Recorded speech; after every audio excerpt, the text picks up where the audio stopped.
Okay, let's go.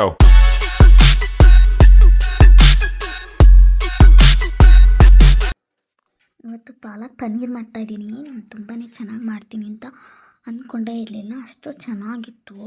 Restaurant style ಥರನೇ ಇತ್ತು. ನೀವೊಂದು ಸರಿ ಟ್ರೈ ಮಾಡಿ, ತುಂಬಾ ಚೆನ್ನಾಗಿರುತ್ತೆ. ವಿಡಿಯೋ ನೋಡೋಕ್ಕೆ ಮುಂಚೆ ಸಬ್ಸ್ಕ್ರೈಬ್ ಮಾಡಿ. ಸೊಪ್ಪನ್ನ ಚೆನ್ನಾಗಿ ತೊಳೆದಿಟ್ಕೊಬೇಕು. ಪಾಲಕ್ ಸೊಪ್ಪನ್ನ ಏನೇನು ಬೇಕು ಅಂತ ನೀವೇ ನೋಡ್ತಿದ್ದೀರಲ್ಲ, ಇಷ್ಟು ಬೇಕು. ಎಲ್ಲ ಸಣ್ಣದಾಗಿ ಕಟ್ ಮಾಡಿ ಇಟ್ಕೊಬೇಕು.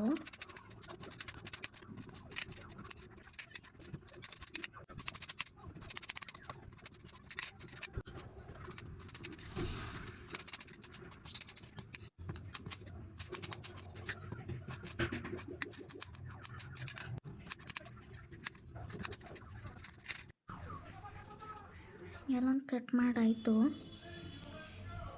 ಪ್ಲೀಸ್ ಸಬ್ಸ್ಕ್ರೈಬ್ ಮಾಡೋದು ಮಾತ್ರ ಮರಿಬೇಡಿ. ಸೊಪ್ಪನ್ನ ಒಂದು ಕುದಿ ಬರೋವರೆಗೂ ಬೇಯಿಸ್ಕೊಬೇಕು. ಜಾಸ್ತಿ ಬೇಯಿಸಬಾರ್ದು.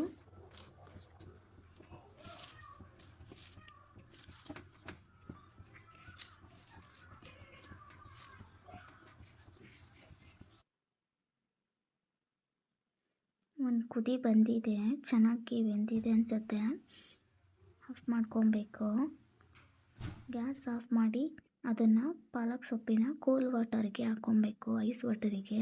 ಅದು ಕೂಲಾದ ನಂತರ ಜಾಡಿಗೆ ಆಡಿಸೋದಕ್ಕೆ ಹಾಕ್ಕೊಬೇಕು, ರುಬ್ಬೋದಕ್ಕೆ. ಹಾಕ್ಕೊಂಡ ನಂತರ ಅದಕ್ಕೊಂದು 4 ಹಸಿಮೆಣ್ಸಿನ್ಕಾಯಿ ಹಾಕ್ಕೋಬೇಕು, ಬೆಳ್ಳುಳ್ಳಿ ಹಾಕ್ಕೋಬೇಕು, ಚೆನ್ನಾಗಿ ರುಬ್ಕೊಬೇಕು. ಪಾಲಕ್ ಸೊಪ್ಪಿಗೆ ಪನ್ನೀರು ತೋರಿಸಿದ್ನಲ್ಲ, ಅದನ್ನು ಫ್ರೈ ಮಾಡ್ಕೊಬೇಕು. ಫ್ರೈ ಮಾಡಿದ್ಮೇಲೆ ಒಂದು ಪ್ಯಾನಿಗೆ ಬೆಣ್ಣೆ ಮತ್ತು ಆಯಿಲ್ ಹಾಕ್ಕೊಬೇಕು, ಜೀರಿಗೆ ಹಾಕ್ಕೊಬೇಕು, ಮತ್ತು ಬೆಳ್ಳುಳ್ಳಿ ಕಟ್ ಮಾಡಿ ಇಟ್ಟಿದ್ವಲ್ಲ ಅದನ್ನು ಕೂಡ ಹಾಕ್ಕೊತಿದ್ದೀನಿ. ಶುಂಠಿ ಕೂಡ ಹಾಕ್ಕೊಂಡೆ. ಚೆನ್ನಾಗಿ ಫ್ರೈ ಮಾಡ್ಕೊಬೇಕು.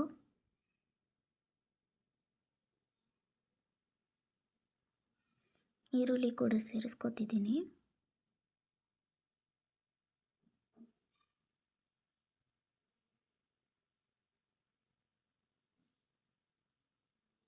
ಟೊಮೆಟೊ ಹಾಕ್ಕೊತಿದ್ದೀನಿ. ಚೆನ್ನಾಗಿ ಫ್ರೈ ಮಾಡ್ಕೊಬೇಕು. ಒಂದು ಸರಿ ಟ್ರೈ ಮಾಡಿ, ಎಲ್ರಿಗೂ ಲೈಕ್ ಆಗುತ್ತೆ.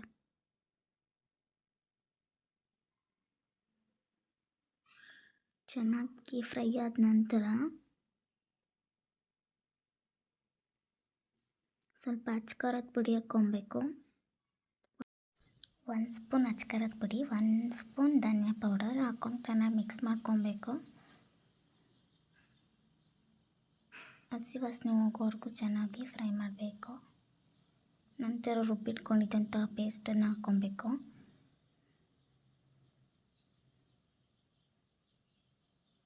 ನಂತರ ಸ್ವಲ್ಪ ಟೇಸ್ಟಿಗೆ ತಕ್ಕಂತೆ ಸಾಲ್ಟ್ ಹಾಕ್ಕೊಬೇಕು. ಫ್ರೈ ಮಾಡಿ ಇಟ್ಕೊಂಡಿದ್ದ ಪನ್ನೀರನ್ನ ಹಾಕ್ಕೊಬೇಕು. ಚೆನ್ನಾಗಿ ಮಿಕ್ಸ್ ಮಾಡಬೇಕು.